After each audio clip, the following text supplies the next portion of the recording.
Trpíte na reflux? Riešite ozajstnú príčinu refluxu? Alebo len utlmujete príznaky refluxu a maskujete ich liekmi na zníženie tvorby kyseliny?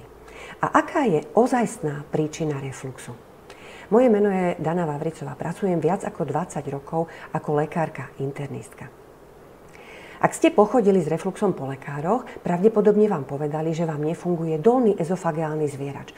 To je sval, ktorý oddeluje pažerák od žalúdka a má zabraňovať vracaniu sa vlastne tej tráveniny zo žalúdka v protismere smerom do pažeráka.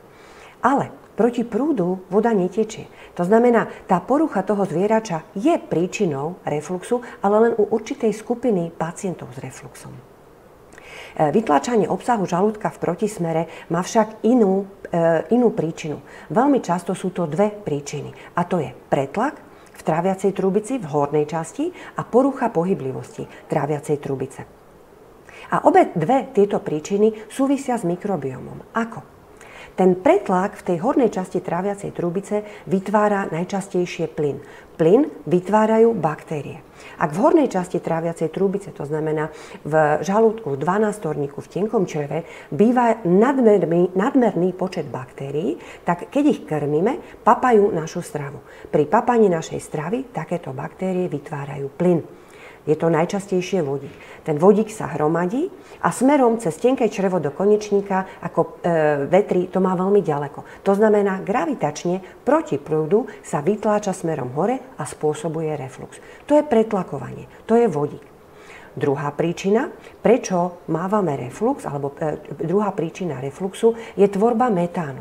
Metán je plyn, ktorý vytvárajú iné baktérie a iné mikroorganizmy v mikrobiome a metán pôsobí ako neurotransmiter. To znamená, že ovplyvňuje, ako rýchlo sa pohybuje naša tráviaca trubica, pretože ona má prirodzený pohyb a ten ju má očisťovať. Nadmerná tvorba metánu spomaluje toto očisťovanie. A v tom prípade mi pomalšie funguje pohyblivosť pažeráka, žalúdka, ale aj hornej časti tráviacej trubice, hornej časti tenkého čreva, ale aj hrubého čreva. A toto môže spôsobiť, že tá trávenina sa tam hromadí a potom stačí len malý nejaký impuls a vlastne sa vytláča v protismere všetko, čo máme teda v tom obsahu žalúdka. Okrem iného, táto nadmerná tvorba metánu vedie aj k úpornej zápche. Ako sa dá zistiť vlastne, že či je príčinou môjho refluxu tvorba takýchto dvoch plynov? Vieme to zistiť pomocou dýchových testov. Dýchové testy sú testy, pri ktorých vydychujeme a analyzujeme plyn na prítomnosť nadmerného množstva vodíka a nadmerného množstva metánu. Až 70% pacientov s refluxom má problém s mikrobiomom. To znamená, má nadmernú tvorbu vodíka alebo nadmernú tvorbu toho metánu. A ku podivu zdá sa, že tvorba metánu to ovplyvňuje o mnoho viacej. Na čo je to všetko dobré?